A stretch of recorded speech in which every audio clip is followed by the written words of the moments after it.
우리 하나님 말씀 보도록 하겠습니다. 하나님 말씀은 사도행전 5장 사도행전 5장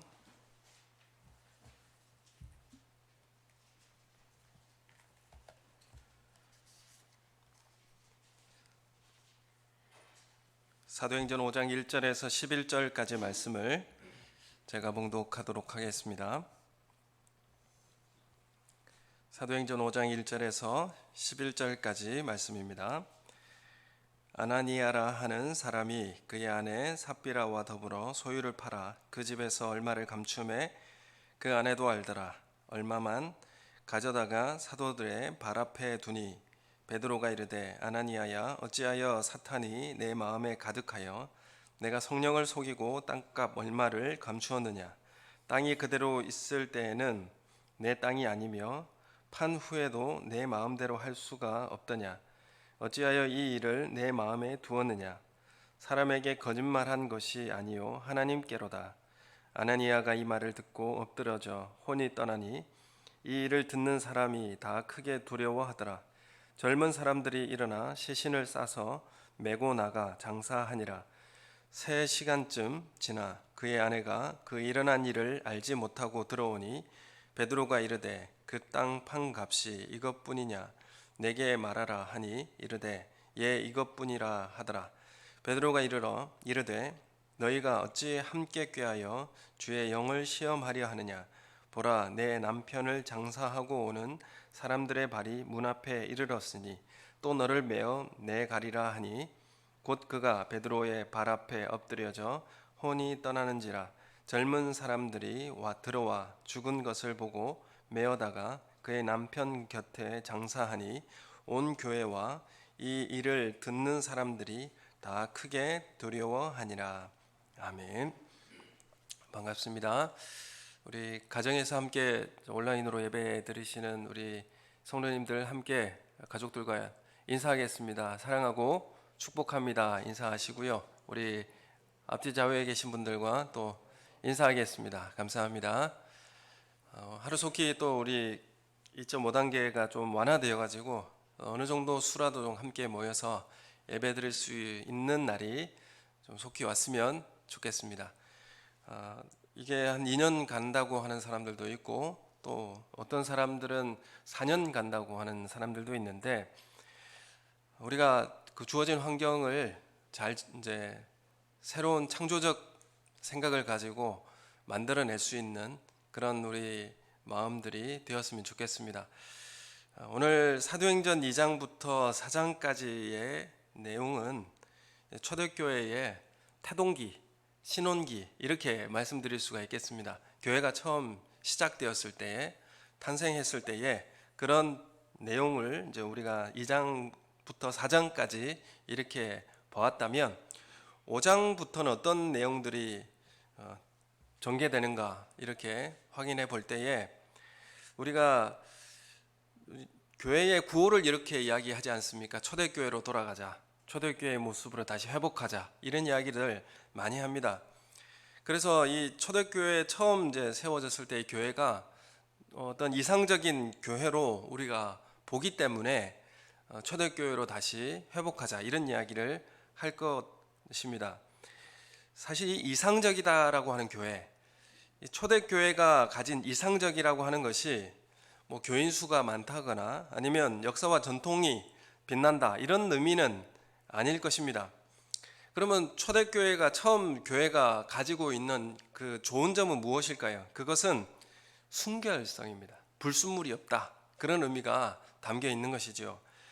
그래서 우리의 신앙도 순수하고 교회 구조도 순수하고 무엇보다도 그 안에 신실한 성령의 역사가 흘러넘치는 것을 또한 우리가 사모하는 데 있어서 초대교회로 다시 돌아가자 이런 이야기를 하는 것이죠. 그런데 이 초대교회에서도 보면 불순물들이 있었습니다.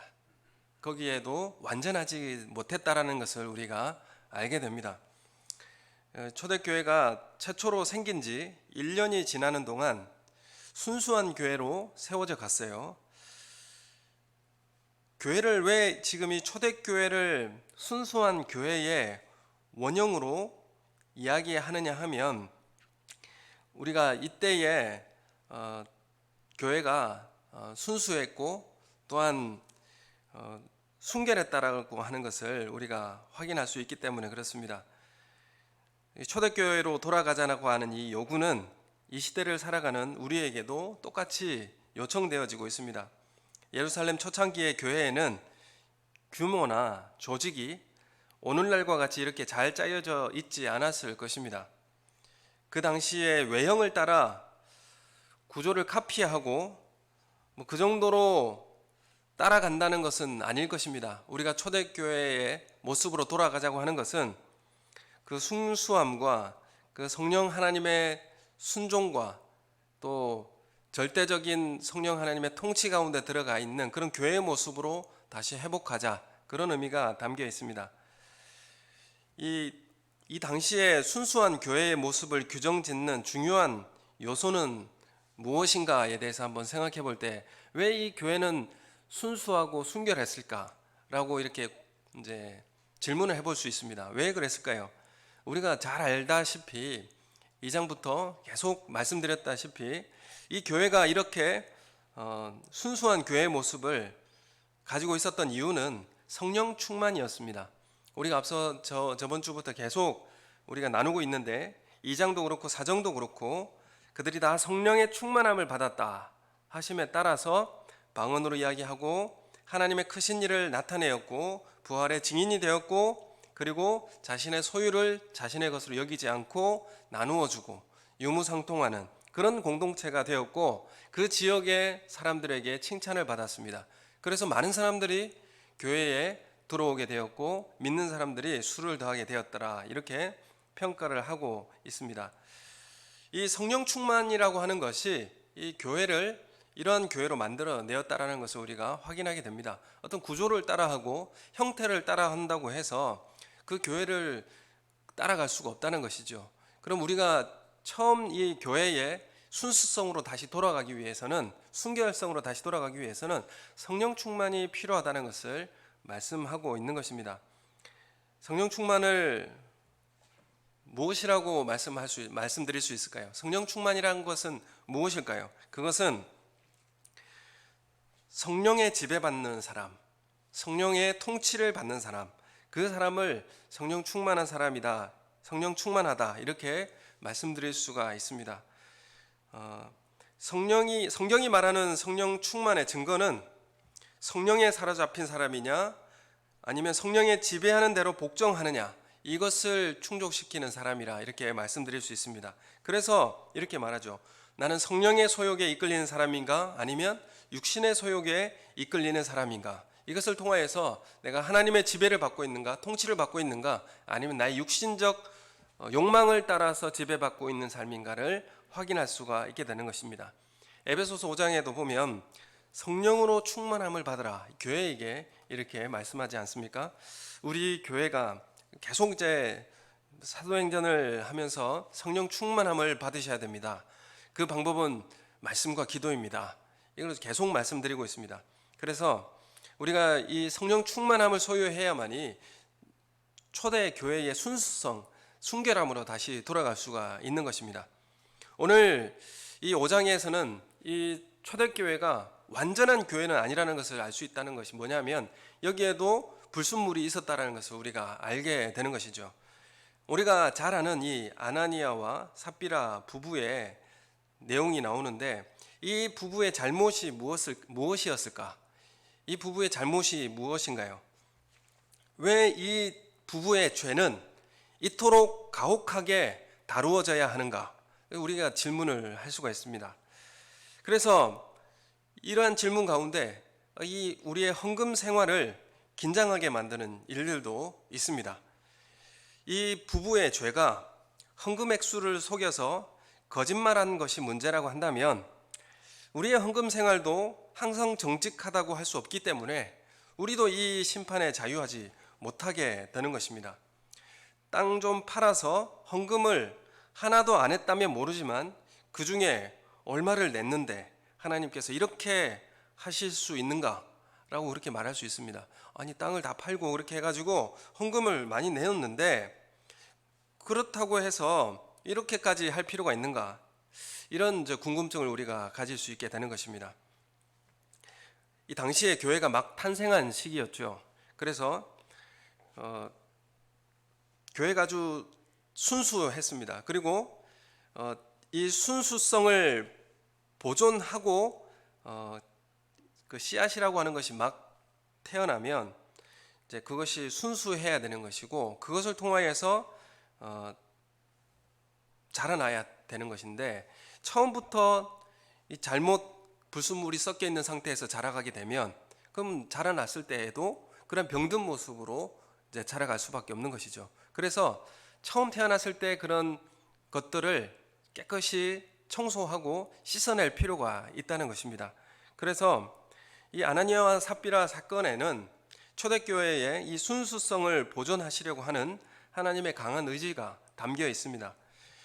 이 부부의 잘못은 표면적으로 보면 돈을 얼마 숨기고 사도를 속인 것으로 보이는 것이지만, 본절 3절의 말씀에 보면 너희가 성령을 속였다 이렇게 말씀을 하고 있습니다.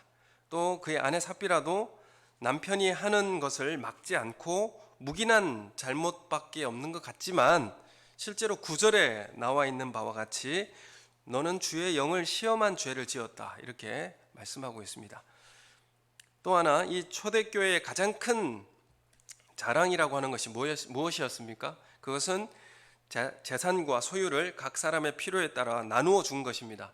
이 일이 교회 내에 가난한 사람을 없애게 하였고, 교회 내에 기쁨을 주었고, 온 백성들의 칭송을 받게 하였던 그런 내용이었는데, 이 유무상통하는 것을 서로 먹고 사는데 도움이 되었는지는 몰라도, 사실은 자신의 것을 자신의 것으로 여기지 않고 이제 나누고 함께 공유하고 이런 공동체가 되었었는데, 그것만으로도 사실 가난한 사람들을 다 구제하거나 그렇지 못했던 것 같습니다. 그래서 자신의 재산을 내어서 그런 재정적 보충을 했던 사람들이 있었습니다. 그 중에 한 사람이 누구였냐 하면 요셉이라고 하는 바나바였습니다. 우리가 잘 아는 사람인데, 이 사람이 재정적 보충이 완전하지 못한 이 교회를 자신의 재산을 팔아서 그 돈을 가지고 사도들의 발 앞에 두었습니다. 그리고 이 돈이 굉장히 가난한 사람들에게, 필요로 한 사람들에게 요긴하게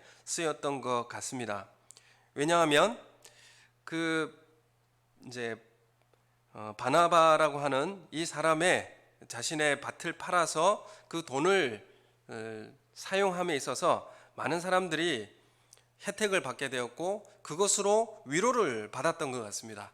왜냐하면 우리 4장 이제 36절 이하에 보면 이 바나바에 대한 내용이 나오는데, 그 개역 한글의 이 앞전 버전에서는 뭐라고 말하느냐면 권위자라고 이렇게 말하는데, 권위자라고 하는 것은 이제 권할 권자에 위로할 위자, 그래서 권위자 이렇게 말을 하죠. 근데 우리 이제 성경에서는 위로의 아들이라 이렇게 이제 번역을 새롭게 했습니다. 위로의 아들이라 이렇게 불려지게 되었다라는 것이죠. 왜 위로의 아들이라 이렇게 불려지게 되었겠습니까?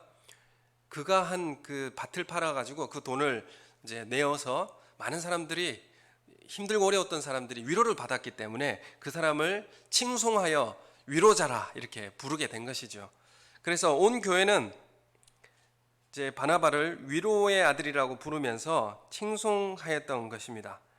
이 일이 있은 후에 아나니아 사건이 일어나게 되는 것이죠.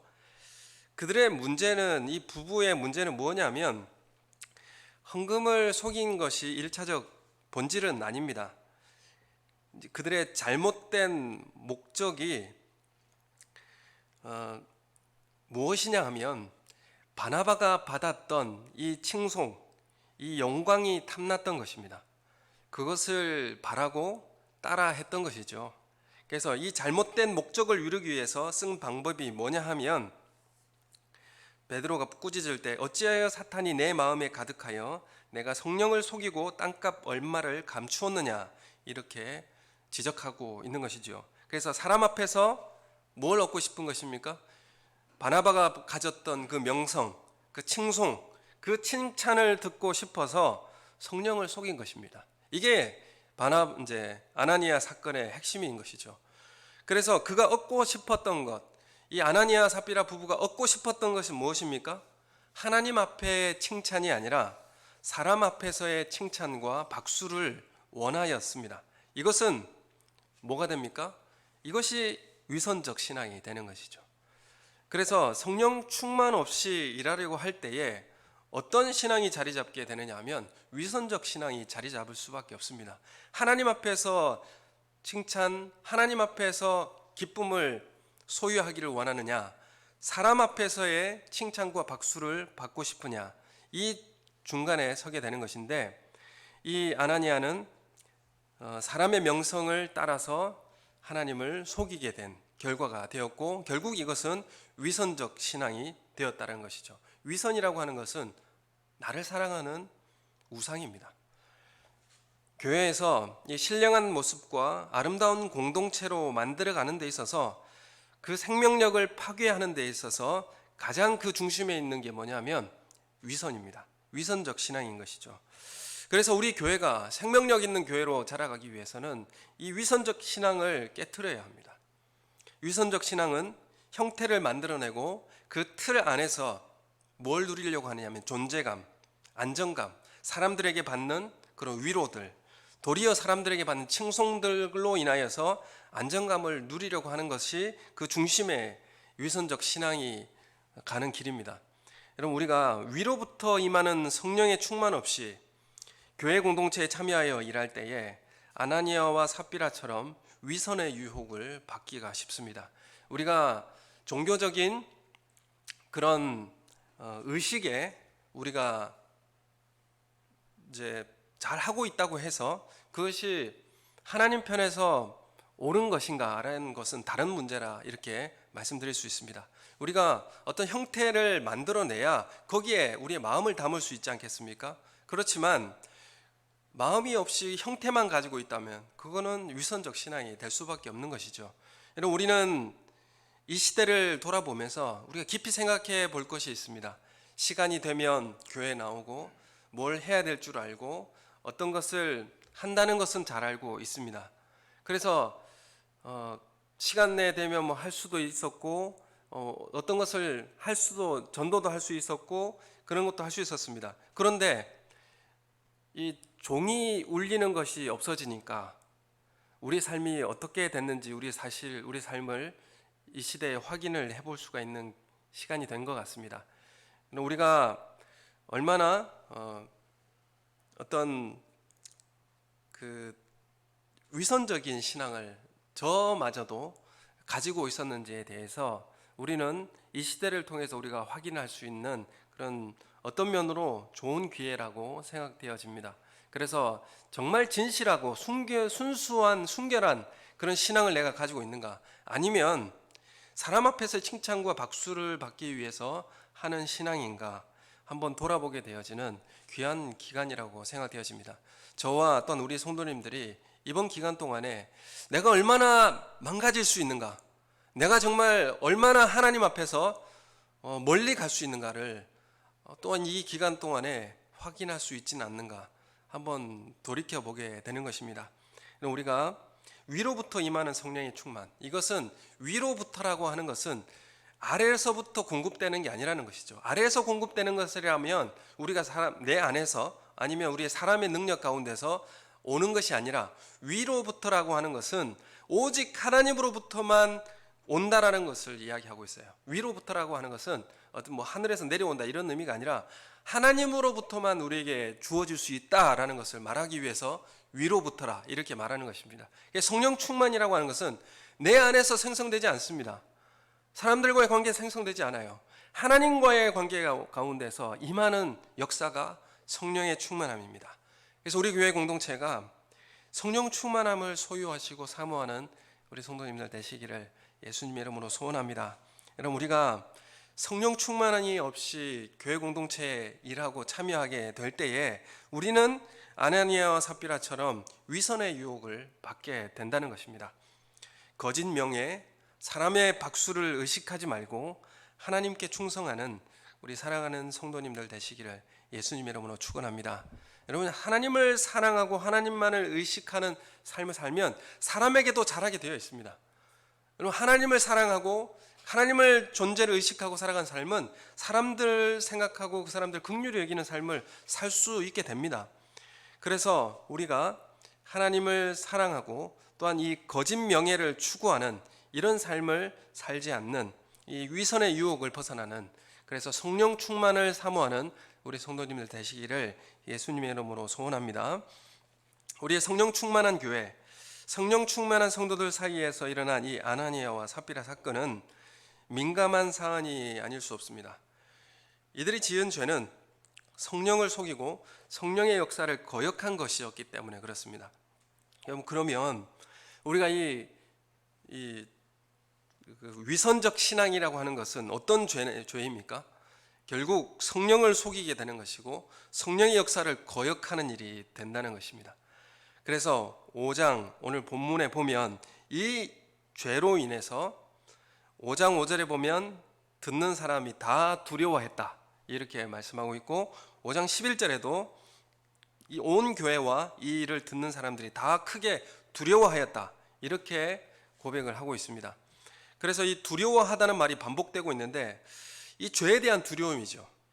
성령 충만할 수 없어서 그 가운데 위선적으로 살았던 삶에 대한 이 죄에 대한 징계가 있을 때에 온 교회와 또한 이 일을 듣는 사람들이 두려움에 휩싸이게 되었다는 것을 반복하고 말씀하고 있습니다. 아나니아가 죽자 그 소식을 들은 사람들이 두려워했고 아내 삽비라마저 죽자 온 교회가 두려워 떨었습니다. 이 교회와 교회 밖의 모든 사람이 어떤 공포감을 느꼈을 수도 있습니다. 이들이 가진 두려움이 어떤 두려움이었을까? 이 세 가지 정도로 요약해 볼 수가 있습니다. 첫 번째는 교회에 임재하시는 성령 하나님, 하나님에 대한 두려움이죠. 하나님에 대한 두려움을 첫 번째 가졌습니다. 두 번째는 사도들에 대한 두려움이죠. 하나님의 권위, 사도들의 권위는 예수 그리스도로부터 받은 권위라는 것을 깨닫게 되는 거예요. 그 다음에 세 번째는 성령을 속이고 성령의 역사를 거역한 이 죄에 대한 두려움이죠. 그래서 이 세 가지 두려움을 우리 처음 시작한 교회에게 있어서 일깨워주고 이 두려움을 가져야 할 것을 지금 말하고 있는 것이죠. 하나님께서는 이것을 교회가 인식하고 의식하고 있어야 될 것을 이 사건을 통하여서 가르쳐주고 있는 것입니다. 요약하는 첫 번째는 교회에는 성령 하나님 임재해 계신다, 하나님께서 임재해 계신다는 사실을 우리는 두려움으로 가지고 있어야 합니다. 두 번째는 권위자, 그러니까 하나님의 권위 아래 순종하는 사람들에 대한 그 권위에 대한 두려움이죠. 그래서 이 권위를 세워야 내는 그 삶이 교회 안에 필요하다는 것을 말씀하고 있고, 이 권위라고 하는 것은 무엇이겠습니까? 평등과 그 안에 질서이죠. 그러니까 우리가 다 평등하지만 그 안에 질서를 가지고 있어야 한다는 것입니다. 권위가 사라지면 질서가 무너지게 되어 있죠. 그래서 이 권위를 세워야 하고, 세 번째로는 교회 안의 죄에 대한 두려움, 죄에 대해서 두려움을 가지라 이것입니다. 교회가 너무 하나님의 성령의 은혜를 받아서 너무 감사하고 기쁘고 그것 때문에 방종할 수 있는 위험이 있기 때문에 그렇습니다. 그래서 이러한 세 가지 두려움을 하나님께서는 아나니아와 삽비라를 통하여서 경고하신 것입니다. 이 예루살렘 교회는 생긴 지 얼마 안 되는 초대교회였습니다. 성숙하지 못한, 어떤 면으로는 어린 교회였죠. 그렇기 때문에 죄가 무엇인지도 잘 모르고 교회가 어떤 곳인지 잘 모르고 가볍게 여길 수 있는 그런 가능성이 있는 것이 사실이죠. 그래서 예수 믿고 구원받고 용서받았으니까 다 괜찮고 모든 것이 허용된다면 쉽게 생각할 가능성이 높은 것입니다. 요즘 우리 교회를 평가할 때에 너무 교회 문턱이 낮아서 너무 아무나 예수 믿는 사람으로서 그렇게 받아들인 그런 실패를 우리가 생각해 보는 계기도 되는 것 같습니다. 우리가 구원받았다는 것이 어떤 의미인가? 우리가 하나님의 자녀가 되었다는 것이 어떤 의미인가? 이것을 잘 깨닫고 우리 삶의 열매로 드러내어지는 그런 모습으로 가야 되는데, 너무나 그 예수 믿는 사람만 찍어낸 그런 공장이 되지 않았는가, 그런 평가가 오늘 이 시대 우리 가운데 책임으로 다가오고 있습니다. 여러분, 우리가 성령이 다스리시고 임재하고 계신 교회, 이 교회에는 죄가 들어오도록 놔두지 않으시고 용납하지 않으신다는 사실을 처음부터 엄격하게 가르쳐 주신다는 것입니다. 이것은 하나님께서 교회를 다스리신다고 하는 표입니다. 우리가 고린도 전서를 지금 큐티를 하고 있고 고린도 교회를 묵상하고 있습니다. 거기에 죄가 들어왔는데 그 죄로 인해 성만찬에 대한 올바른 그런 연합을 이루지 못하는 그런 모습을 통하여서 고린도 교회에 어떤 일이 있었느냐면 질병이 있었고 그것으로 인해서 몇 명이 죽은 사건이 있었습니다. 사도 바울은 이 문제를 뭐라고 해석하느냐 하면 교회 안의 죄의 문제에 대한 징계다, 이렇게 말씀을 하고 있어요. 그걸 통하여서 하나님이 이 교회를 다스리시고 있다는 표를 드러내고 있는 것입니다. 우리가 성령 충만함을 잃으면 하나님을 두려워하지 않습니다. 성령 충만을 잃어버리면 하나님을 경외하지 않습니다. 여러분, 이거 우리 교회 가운데 이런 것이 너무나 중요합니다. 우리가 너무 평등하고 또한 모두 다 하나님의 형제 자매이고 맞습니다. 그리고 그 구원의 감격과 기쁨, 나는 모든 것에 다 자유한다, 그래야 해서 방종하는 곳으로, 교만한 곳으로 갈 수가 있습니다. 여러분, 그 가운데 우리가 하나님을 두려워하는 마음을 가지고 있어야 되고 그 가운데 하나님 앞에 겸손하게 나아갈 수 있게 되는 것입니다. 구약의 광야 교회에서, 구약에도 광야 교회가 있죠. 출애굽한 첫 번째 이제 출애굽하여서 탄생했지 않습니까? 이스라엘이라고 하는 나라가 탄생한 것이 바로 출애굽 이후에 탄생하게 되었는데, 그때 이제 광야 교회가 세워졌습니다. 그 광야 교회에서도 보면 아나니아와 삽비라 부부와 같은 사건이 있었습니다. 어떤 사건이냐 하면, 처음 이제 광야 교회가 세워지고 레위기에 나오는 제사법을 이제 가르쳐 주었습니다. 그래서 제사법이 처음 시행되어지는 그때에 하나님 앞에 그 나답과 아비후가 있었는데, 그 형제가 하나님께서 가르쳐 주신 대로 모든 절차를 지키며 그 제사를 드려야 했습니다. 그런데 불이 나와서 그들을 삼키는 일이 일어났습니다. 그 자리에서 불에 삼켜 죽인 바 된 것이죠. 왜 이런 일이 일어났을까에 대해서 두려워했습니다. 그런데 왜 이런 일을 하나님께서 허락하셨는가 하면, 율법의 제사 규례를 받고 처음 이제 제사장의 위임을 받고 난 다음에 아론과 그의 아들들이 최초로 제사를 드리는 시점이었습니다. 그래서 이스라엘이 처음으로 제사장이 제사를 드리는 날이었는데, 여기에서 규정된 제사에서 채취하지 않는 다른 불을 사용함으로써 제단과 제물을 태워야 하는 그 불을 가져와야 되는데 다른 불을 가져와서 징계를 받게 된 것입니다. 어떤 불을 가져왔는지 잘 모르죠. 당사자들만 알게 될 것입니다. 하나님은 이때에도 처음 광야 교회에 무섭게 다스렸다는 것을 우리가 확인하게 됩니다. 그래서 하나님은 하나님의 나라, 예배의 공동체를 세우실 때 아주 중요한 가치를 처음 교회를 시작하실 때 분명하게 말씀하십니다. 광야 교회에서도 그랬고 초대 교회에서도 그런 모습으로 하나님 말씀하십니다. 교회는 하나님을 속이면 안 되죠. 사람은 속이지만 하나님은 속일 수 없다는 것을 이 사건을 통해서 분명히 확인할 수가 있습니다. 하나님 우리의 마음의 동기까지 알고 계신다는 것을 말씀하고 있습니다. 그래서 교회는 아무리 흔한 일이라고 해도 하나님이 미워하시는 그 죄를 용납해서도 안 되는 그런 사실인 것을 기억해야 합니다. 그렇다면 우리가 아나니아와 사건을 통해서 온 교회가 두려움을 느꼈는데, 지금 우리에게도 하나님은 이 두려움을 가지고 있기를 원하실까요? 여러분, 우리는 그 하나님이 임재하시는 예배, 하나님이 임재하시는 교회, 이러한 두려움을 우리가 가지고 있습니까? 여러분, 이 시대가 어떤 시대로 종말의 시대에 치닫고 있느냐 하면 권위를 해체하는 시대를 살아가고 있습니다. 권위를 해체하고 이런 것들을 이제 추구하는 시대를 살아가고 있죠. 근데 우리 교회도 이제 권위를 해체해야 된다고 하는 그런 세속성이 들어옵니다. 그럼 우리가 시대착오적인 삶을 살고 있습니까? 아니죠. 하나님이 원하시는 것은 무엇입니까?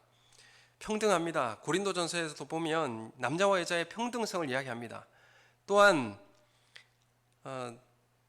목사나 장로나 집사나 권사나 모두 다 하나님 앞에서 자녀라고 말하고 있습니다. 그러나 하나님은 그 교회를 질서 가운데 다스리시길 원하고 권위 가운데 다스리길 원합니다. 그래서 이 두려움이 있어야 하는 것이죠. 권위가 없으면 선생님이 제자들을 가르칠 수가 있겠습니까? 온전한 권위를 세워야 하는 것이 교회 안에서도 중요한 문제입니다. 두려움이 없으니까 어떤 일이 벌어집니까? 하나님을 속이는 일이 일어나게 되는 것입니다. 여러분, 우리 성도님들은 이 하나님을 경외하는 마음이죠. 두려운 마음이 있기를 원합니다. 건강한 하나님을 두려워하는 마음, 이것이 있어야 할 줄로 믿습니다. 그리고 죄에 대한 두려움이 우리 가운데 있어야 될 줄로 믿습니다.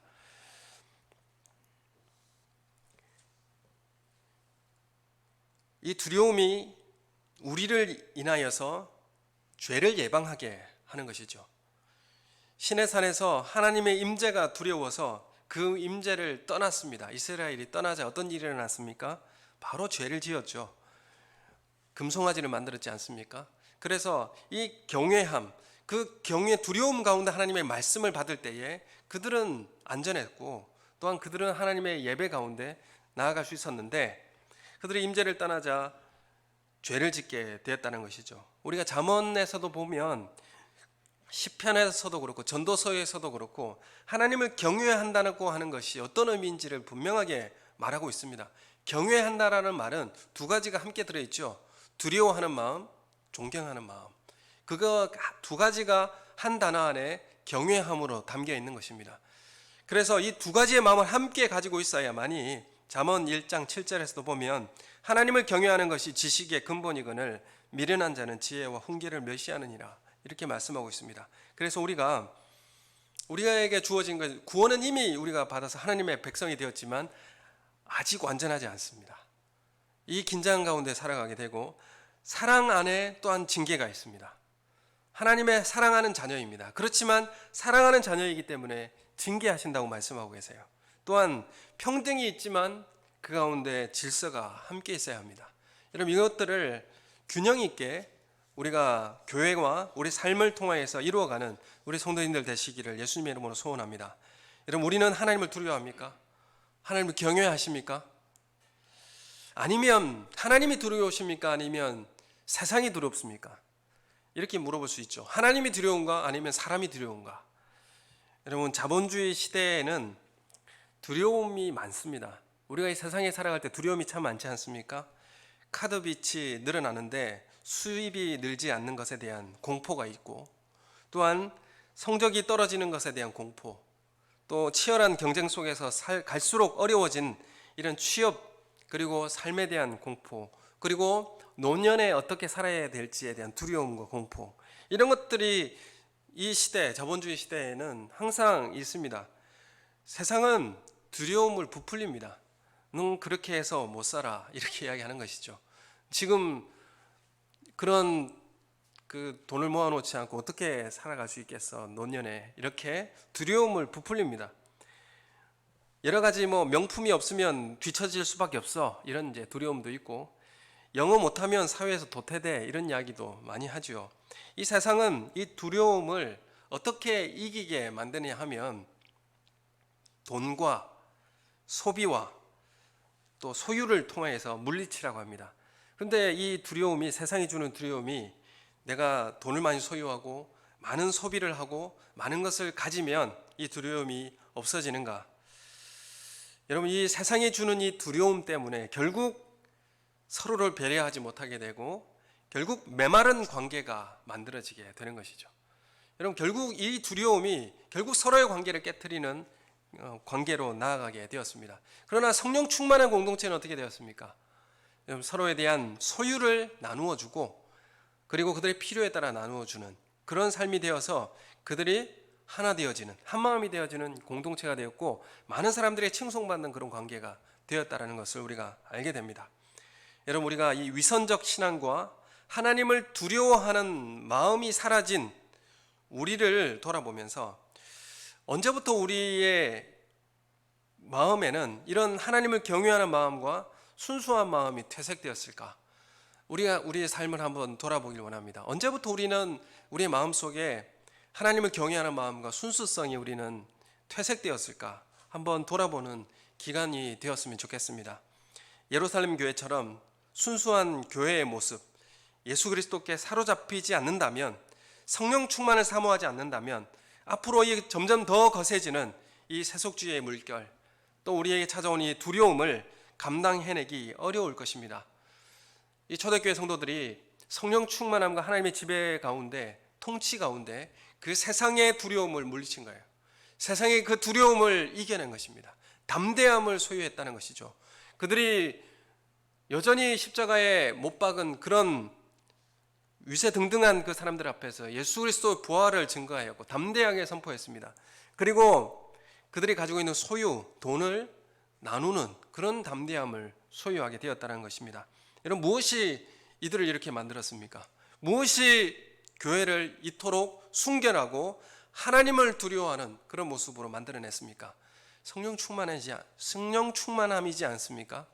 여러분, 우리가 그래서 다시 초대교회로 돌아가자 이런 구호보다는 더 중요한 문제는 우리 다시 성령 충만함으로 주님의 다스림 가운데 다시 들어가자, 이런 구호가 더 중요한 구호가 되지 않았을까, 이렇게 말씀드려 봅니다.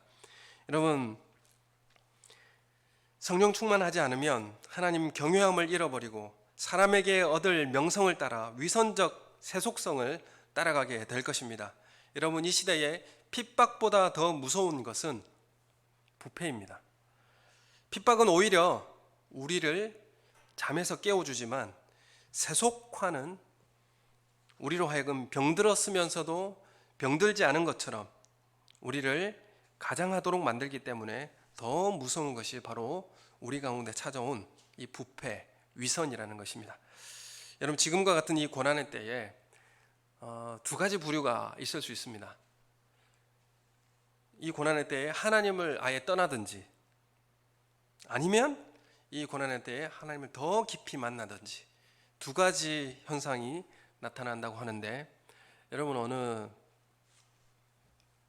부류에 있고 싶으십니까? 여러분, 이 기간에 더 하나님을 깊이 만나는 기간이 되기를 예수님의 이름으로 축원합니다. 여러분, 우리가 생활을 다시 다잡고 말씀 안에 겸비하여 주를 바라보는 시간이 되시기를 예수님의 이름으로 축원합니다. 여러분, 우리가 삶이 정체되어 있고 삶이 중단되어져 있는 이때에, 시간이 멈추어진 것 같은 이 시대에 우리가 잠시 멈추어서 하나님을 바라보고 또 하나님께서 나를 부르신 그 사명에 대해서 한 번 더 고민해보고 말씀 가운데 다시 새롭게 되어지는 은혜가 우리 사랑하는 성도들 가운데 있기를 예수님의 이름으로 축원합니다. 우리 함께 기도하겠습니다.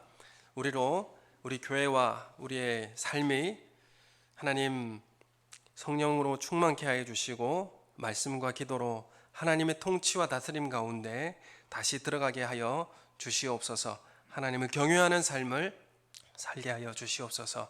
우리 다 같이 함께 한 목소리로 기도하겠습니다. 하나님 아버지, 은혜를 감사합니다. 성령의 충만함이 떠난 교회가 찾아온 것은 분리와 분쟁과 비난과 또한 메마른 관계, 그리고 하나님 죄악의 심판만이 기다리고 있었다는 것을 우리가 확인하게 됩니다. 하나님 아버지, 우리 마음에 무엇이 우리 마음속을 채우고 있는지, 세속성과 우리 가운데 찾아온 이 부패함과 또한 우리가 얼마나 하나님을 떠나서 우리 삶이 망가질 수 있는지를 우리가 이 시대를 통하여서 우리가 바라보게 될 때에, 하나님 그동안에 우리가 안주했던 우리의 신앙과 우리의 삶의 모습들이 얼마나 위선적이었고 얼마나 우리의 삶이 하나님 앞에서 가식적이었는지를 우리가 돌아보게 됩니다. 하나님, 다시 우리 삶의 예배가 주님 앞에 드려지고 주님 안에 온전한 모습이 회복되어지기로 소원합니다. 성령 하나님, 우리를 다스려 주시옵소서. 이 모든 일들도 하나님의 우리의 상황과 삶을 돌이키기 인하여서 하나님, 우리를 이렇게 광야로 보내신다면 그곳에서 하나님을 만나게 해주시고 신령한 음식을 먹게 해주시고 신령한 음료를 마시게 하여 주시어서 하나님과 함께 동행하는 그런 삶으로 연결해져가는 우리 삶이 되게 하여 주시옵소서. 우리의 잠자는 영혼을 일깨워 주시옵고 하나님 안에 말씀 가운데 다시 세워지는 귀한 은혜를 우리 가운데 덧입혀 주시옵소서. 가정에서 드리는 모든 예배들과 삶 가운데 하나님께서 은혜와 충만함을 더하여 주시옵소서. 감사함을 드리옵고 예수님 이름으로 기도드립니다. 아멘.